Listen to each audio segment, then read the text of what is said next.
महाराष्ट्र विधानसभा तो सिर्फ झाकी है, केंद्र सरकार अभी बाकी आहे। केंद्र सरकार दोन कुबड्यांवर उभं आहे, त्यामुळे केंद्रातील सरकार अवघ्या काही महिन्यात बदलण्याची शक्यता आहे असं वक्तव्य खासदार अमोल कोल्हेंनी केलंय। त्यामुळेच पंतप्रधान नरेंद्र मोदी प्रचारातून गायब झाले, तर अमित शहा सुद्धा पाय लावून पळून गेले असा घणाघात अमोल कोल्हेंनी केलाय।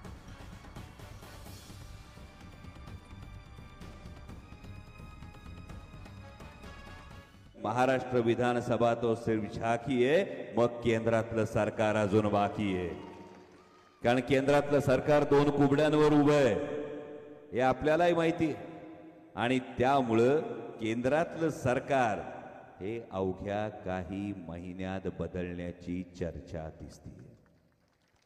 आणि महाराष्ट्रातल्या सरकारची जर परिस्थिती तुम्ही बघितली, माननीय पंतप्रधान आले होते, गेले 6 दिवस माननीय पंतप्रधान महाराष्ट्राच्या विधानसभेच्या प्रचारातून गायब आहे।